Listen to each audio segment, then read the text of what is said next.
Oke, Bapak mulai aja ya. Yuk, Bapak mulai. Assalamualaikum warahmatullahi wabarakatuh.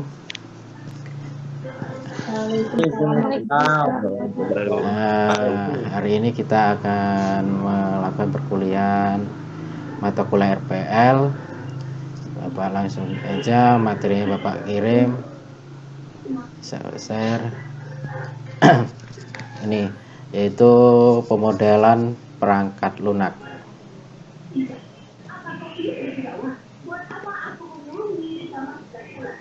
Oke.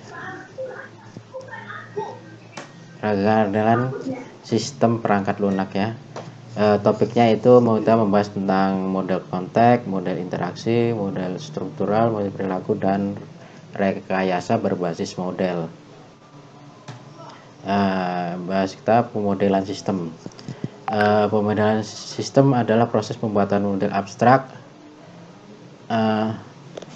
dari sistem di mana setiap model menunjukkan pandangan atau perspektif yang berbeda. Saat ini pemodelan sistem dilakukan dengan cara menggunakan notasi grafis yang hampir selalu berbasis notasi UML atau the Unified Modeling Language UML. Terus pemodelan sistem membantu menganalisis pemahaman fungsional sistem dan juga digunakan untuk berkomunikasi dengan pelanggan yang lainnya. Pemodelan sistem yang ada akan direncanakan, yaitu pertama model dari sistem yang sudah digunakan selama proses rekayasa kebutuhan, yaitu model ini membantu menjelaskan apa yang dilakukan sistem ini saat ini dan dapat digunakan sebagai dasar diskusi tentang kelebihan dan kekurangannya, sehingga membantu proses rekayasa perangkat baru. Model sistem yang baru digunakan selama proses rekayasa kebutuhan untuk menjelaskan kebutuhan yang diajukan ke stakeholder, yaitu engineer menggunakan model ini untuk diskusi proposal dan mendokumentasikannya untuk proses implementasi. Perspektif sistem yaitu perspektif internal di mana konteks atau lingkungan sistem dimodelkan. Perspektif interaksi di mana interaksi antara sistem dan lingkungan antar komponen dalam sistem dimodelkan. Perspektif struktural yaitu organisasi sistem atau struktur datanya dimodelkan. Perspektif perilaku di mana perilaku dinamis sistem bagaimana atau sistem respons suatu kejadian dimodelkan. Jenis diagram UML pertama activity diagram, yaitu menunjukkan aktivitas yang ada di dalam suatu proses atau pemeriksaan data. Use case diagram menunjukkan interaksi antara sistema dan lingkungan. Sequensi diagram yaitu menunjukkan interaksi antara aktor dan sistem serta komponen sistem. Kelas diagram yaitu menunjukkan kelas-kelas objek dalam sistem dan hubungan antar kelas. Stack diagram yaitu menunjukkan transisi maupun perubahan keadaan suatu objek pada sistem. Ini jenis-jenis diagram UML. Nanti kita bahasnya tentang use case ya, yaitu gunakan model grafis, yaitu sebagai alat memfasilitasi diskusi tentang sistem yang ada dan yang sedang diajukan. Contohnya model ini tidak lengkap dan tidak benar diperbolehkan karena perannya hanya untuk membantu diskusi. Terus sebagai cara mendokumentasikan sistem yang ada, yaitu model ini harus mempresentasikan sistem dengan akurat tapi tidak harus lengkap. Terus sebagai deskripsi sistem yang detail yang dapat digunakan untuk menghasilkan implementasi sistem. Model ini harus benar-benar lengkap. Itu model-model grafis.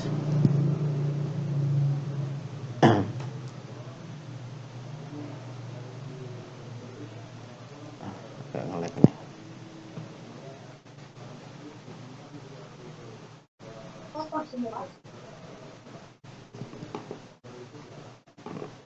Model selanjutnya yaitu model konteks dan model interaksi.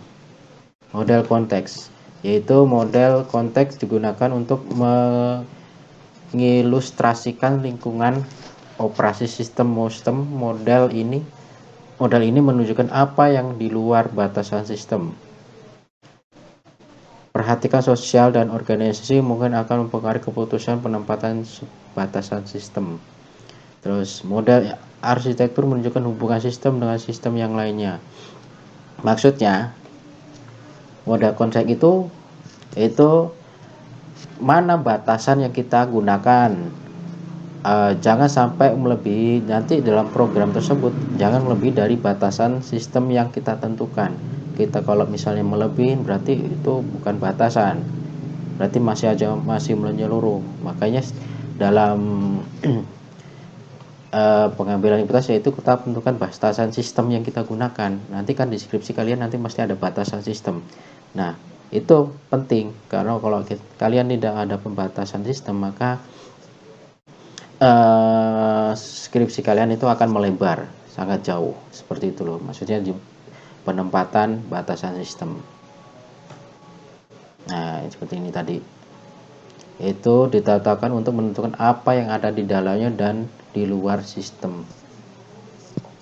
Batasan sistem menunjukkan sistem lain yang digunakan atau sistem yang tergantung pada sistem yang dikembangkan. Misalnya sistem akademik kampus misalnya ya, ini sekarang kan masih bentuk manual, kita akan dibikin secara otomatis, secara online. Jadi seperti itu. Jadi batasannya kita tentukan, online-nya seperti apa dan lain-lain. Terus posisi batasan sistem efek besar pada kebutuhan sistem. Ya benar, karena efeknya akan berubah.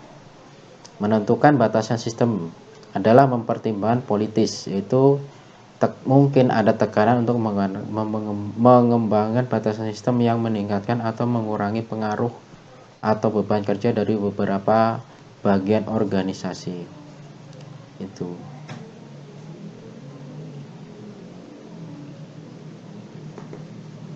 Perspektif proses, yaitu model konteks menunjukkan sistem yang ada dalam lingkungan, bukan bagaimana sistem yang sedang dikembangkan digunakan dalam lingkungan tersebut. Terus model proses memperlihatkan bagaimana sistem yang sedang dikembangkan tersebut digunakan dalam proses bisnis yang lebih luas. Terus activity diagram digunakan untuk menunjukkan model proses bisnis. Model interaksi, yaitu memodelkan interaksi pengguna sangat penting karena dapat membantu mengidentifikasi kebutuhan pengguna. Terus memodelkan interaksi antar sistem dapat menunjukkan masalah komunikasi yang mungkin timbul. Memodelkan interaksi antar komponen akan menunjukkan bahwa struktur sistem telah memenuhi kebutuhan, kinerja, dan kehandalan yang dibutuhkan sistem. Use case diagram dan sekuensi diagram dapat digunakan untuk memodelkan interaksi. Pemodelan use case. Use case pada awalnya muncul dan dikembangkan untuk membantu proses pemunculan kebutuhan dan sekarang telah disatukan ke dalam UML. Setiap use case mempresentasikan suatu tugas yang melibatkan interaksi eksternal dengan sistem. Aktor dalam use case bisa orang atau sistem yang lain. Terus direpresentasikan dengan diagram untuk memberikan gambaran tentang use case dan dalam bentuk tekstual yang lebih detail. Contohnya seperti ini, use case transfer data. Jadi ini manusia, medical receptionist itu simbolnya adalah bentuk manusia. Yang kedua pasien record, simbolnya manusia. Jadi digambarkan bentuk transfer data seperti ini. Inilah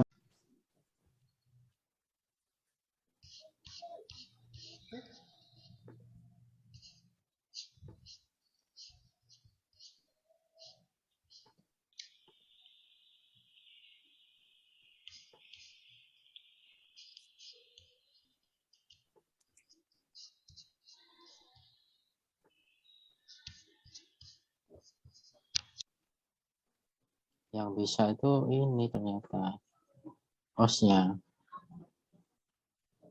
Ini data rekam ini Pak. Kita coba ngerekam. Kuat apa enggak? Oke. Kuat lah, orang kecil ini. Ini udah mulai ngerekam nih kayaknya. Ya udah mulai. Oh, udah. Oke. Assalamualaikum warahmatullahi wabarakatuh. Waalaikumsalam warahmatullahi wabarakatuh.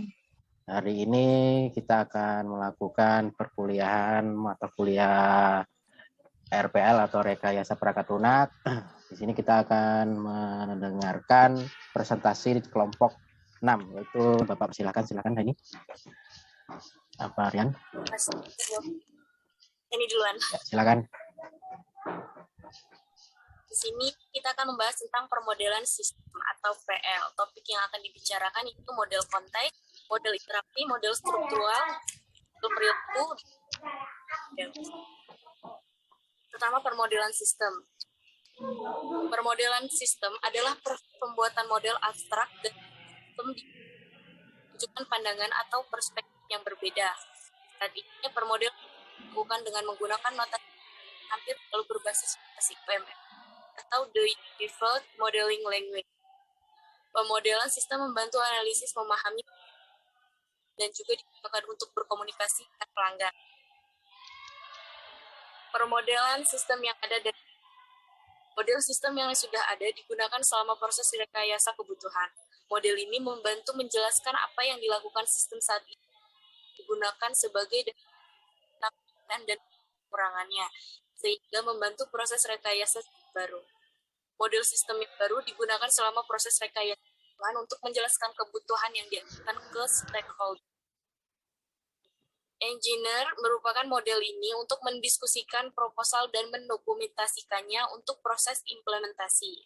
Kemudian ada perspektif sistem, perspektif eksternal, di mana konteks atau lingkungan sistem dimodelkan. Perspektif interaksi, yaitu di mana interaksi antara sistem dan lingkungan atau antar komponen dalam sistem dimodelkan.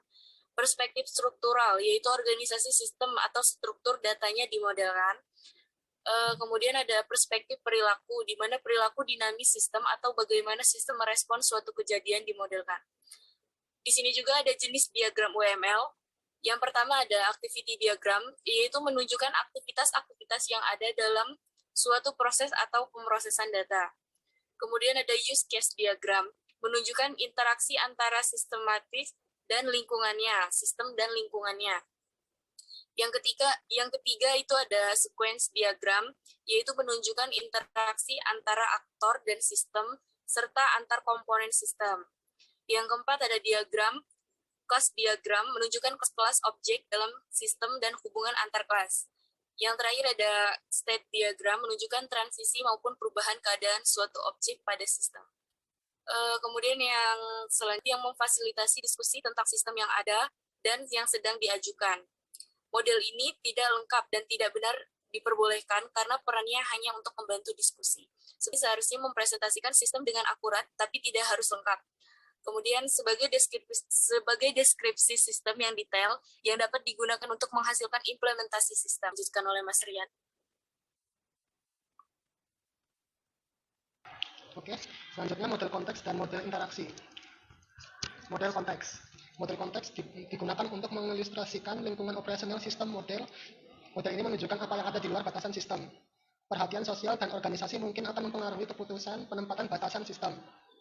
Model arsitektural menunjukkan hubungan sistem dengan sistem lainnya. Batasan sistem. Batasan sistem ditetapkan untuk menentukan apa yang ada di dalam dan di luar sistem. Batasan sistem menunjukkan sistem lain yang digunakan atau sistem yang tergantung pada sistem yang sedang dikembangkan. Posisi batasan sistem, efek besar pada kebutuhan sistem, menetapkan batasan sistem adalah pertimbangan politis. Mungkin ada tekanan mengembangkan batasan sistem yang meningkatkan atau mengurangi pengaruh atau beban kerja dari beberapa bagian organisasi. Ini ada gambar contohnya dari lingkungan sistem bisa dilihat. Selanjutnya, perspektif proses. Yang pertama, model konteks, menunjukkan sistem yang ada di dalam lingkungan, bukan bagaimana sistem yang sedang dikembangkan digunakan dalam lingkungan tersebut. Yang kedua, model proses, perlihatkan bagaimana sistem yang sedang dikembangkan tersebut digunakan dalam proses bisnis yang lebih luas. Activity diagram, digunakan untuk menunjukkan model proses bisnis. Ini contohnya daripada model proses pada sistem. Model interaksi. Model interaksi memodelkan interaksi penggunaan sangat penting karena dapat membantu mengidentifikasi kebutuhan pengguna. Memodelkan interaksi antara sistem dapat menunjukkan masalah komunikasi yang mungkin timbul. Memodelkan interaksi antara komponen akan menunjukkan bahwa struktur sistem telah memenuhi kinerja dan kehandalan yang dibutuhkan sistem. Use case diagram dan sequence diagram dapat digunakan dalam pemodelan interaksi. Pemodelan use case. Use case pada awalnya dikembangkan untuk membantu proses pemunculan kebutuhan dan sekarang telah disatukan ke dalam UML. Setiap use case mempresentasikan suatu tugas yang melibatkan interaksi eksternal dengan sistem. Aktor dalam use case bisa orang atau sistem lain. Dipresentasikan dengan diagram untuk memberikan gambaran tentang use case dan dalam bentuk tekstual yang lebih detail. Ini gambaran use case transfer data. Selanjutnya, deskripsi use case transfer data dalam bentuk tabel. Ini bisa dilihat tabelnya ini. Aktor medical receptionist, pasien transfer datanya pasien record sistem PRS. Deskripsi bahasa Inggris lewat aja lah. Contoh use case pada sistem. Ini contohnya. Diagram sequence. Diagram sequence adalah bagian dari UML yang digunakan untuk memodelkan interaksi antara aktor dan objek dalam sistem. Diagram sequence menunjukkan urutan interaksi untuk use case tertentu. Objek pada dan aktor yang terlibat dituliskan di atas diagram dengan garis putus-putus dibuat vertikal ke bawah dalam objek ini. Interaksi antara objek diindikasikan dengan panah yang diberi keterangan. Ini contohnya bisa dilihat. Ya, selanjutnya dah selesai. Terima kasih. Oke. Ya, yang teman-teman yang silakan mau bertanya, silakan. Persilahkan. Ayo, silakan bertanya. Dibatasin aja, minimal 2 orang aja. 2 orang. Ya. Izin bertanya, Ya. saya Lisa Rama Azizah akan bertanya. Ya Mbak ini? Ya. Kan di tabel ke-18 itu ada deskripsi use. Jadi tolong jelaskan ke dalam bahasa Indonesia tentang deskripsinya menurut kelompok kalian. Oh, yang tabel 18 Jelas? bahasa Inggris itu ya? Ya, Oke. Ini mau ditampung atau dijawab langsung? Ditampung saja mungkin ya. Pertanyaan selanjutnya dari yang lain Saya mungkin ingin ada? bertanya, Aduh. Anggreni Soleha. Mbak Anggreni Soleha. Di slide kelima itu ada jenis diagram UML yang paling terakhir state diagram. Berikan contoh dari state diagram tersebut. Gimana Mbak Yani, jelas? Ya, siap, jelas. Baiklah, ini saya akan menjawab slide ke-18 ya. Slide ke-18 itu diterjemahkan ke dalam bahasa Indonesia, yaitu tentang perdata itu di rumah sakit. Yang pertama itu ada aktor. Jadi tugasnya itu resepsionis dapat mentransfer data dari MHCPMS ke database catatan pasien umum yang dikelola oleh otoritas kesehatan. Informasi yang ditransfer dapat berupa informasi pribadi, yaitu alamat, nomor telepon, dan yang lainnya. Atau ringkasan diagnosis dan pengobatan pasien. Kemudian yang ketiga itu ada data, yaitu berisi tentang ringkasan. Terus itu ada stimulus, itu seperti rangsangan gitu, perintah menggunakan dikeluarkan oleh resepsionis medis, yaitu kayak tentang catatan apa dari pasien itu. Kemudian ada respons pasien itu telah diperbarui datanya. Kemudian itu ada komentar resepsionis harus memiliki izin keamanan yang sesuai untuk mengakses informasi pasien. Mungkin kurang lebih seperti itu deskripsi dari transfer data yang ada. Gini Bapak tambahin aja ya. Ini contoh bentuk use case. Use case itu seperti DFD atau flowchart. Jadi dia simbolnya bentuk seperti manusia. Jadi kalau misalnya kalian itu bisa. Use case itu seperti ini. Jadi lebih simpel dibandingkan DFD atau yang lainnya. Jadi dia bentuknya cuma manusia, terus dalam bentuk kayak gini simbol lingkaran. Itu seperti itu. Jadi jalannya lebih simpel. Jadi kita lebih paham dibanding DFD. Kalau ini kan contohnya ini untuk merekam data seperti itu. Gimana tadi? Yang bertanya tadi maksud Elisa, maksud yang ditanyakan? Iya Pak, maksud. Oke, lanjut. Pertanyaan yang kedua, silakan. Pertanyaan yang selanjutnya itu tadi Mbak Aya.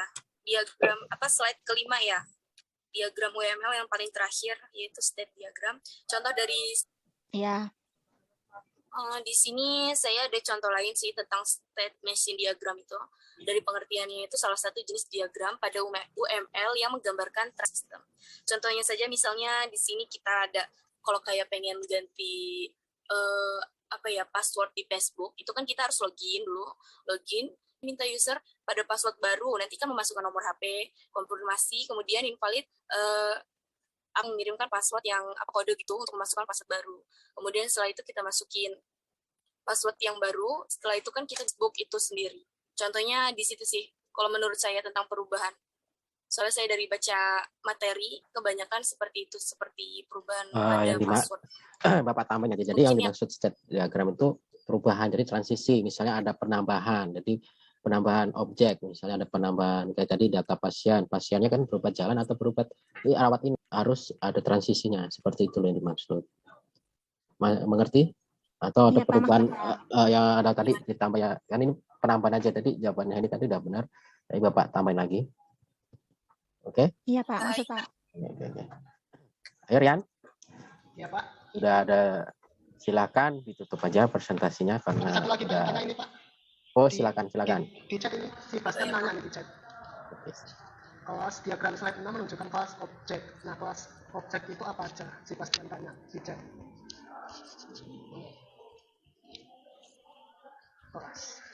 Kelas objek.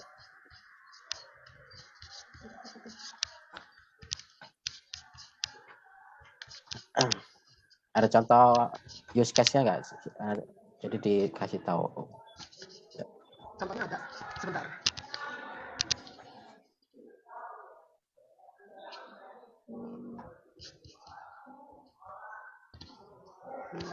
Ini contoh use case-nya kayak gini. Kalau contohnya.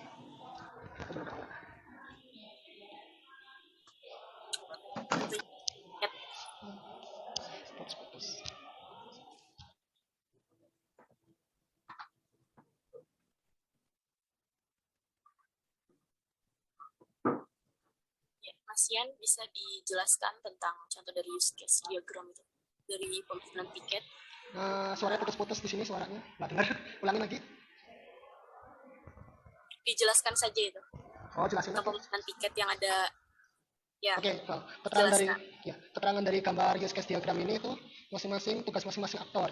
Customer dalam use case diagram bisa mengakses tiket pesawat yang ditawarkan yang dimana terdapat pilihan dan keterangan setiap tiket untuk yang dipilih. Di dalam tiket pesawat yang ditawarkan menjelaskan harga. Operator dalam use case diagram bisa mengakses request pemesanan tiket yang sudah dipesan oleh customer untuk didata lebih lanjut dan diproses untuk pembookingan tiket pesawat. Itu keterangan. Nanti siapa yang bertanya tadi? Dan Pak Bastian. Yang dimaksud kelas diagram itu kan kelas diagram untuk menunjukkan kelas-kelas objek. Ya, objek itu maksudnya objeknya. Misalnya di sini ada contohnya customer dan admin. Ini kan kelasnya dia pelanggan, dia pembeli. Jadi inilah kelas-kelasnya.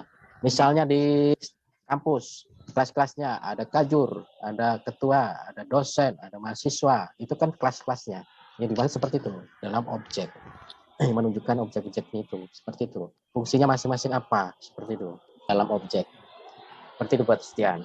Terima kasih Pak. Gimana rekan? Apa sudah bisa bagi yang bertanya? Ya, mungkin itu saja materi yang kami sampaikan. Kelompok 6, kurang lebihnya kami mohon maaf dan kepada Allah kami mohon ampun. Wassalamualaikum warahmatullahi wabarakatuh. Waalaikumsalam warahmatullahi wabarakatuh. Terima kasih untuk kelompok 6 sudah mempresentasikan tugasnya tentang tentunya tadi tentang apa tadi materinya? Dengan sistem Pak. Dengan sistemnya. Jadi sangat bagus materinya dan kalian sudah menguasai materi yang Bapak kasih. Oke, Bapak akhiri pertemuan hari ini. Assalamualaikum warahmatullahi wabarakatuh. Besok kelompoknya jadi presentasi nggak Pak? Kelompok Arif Pak.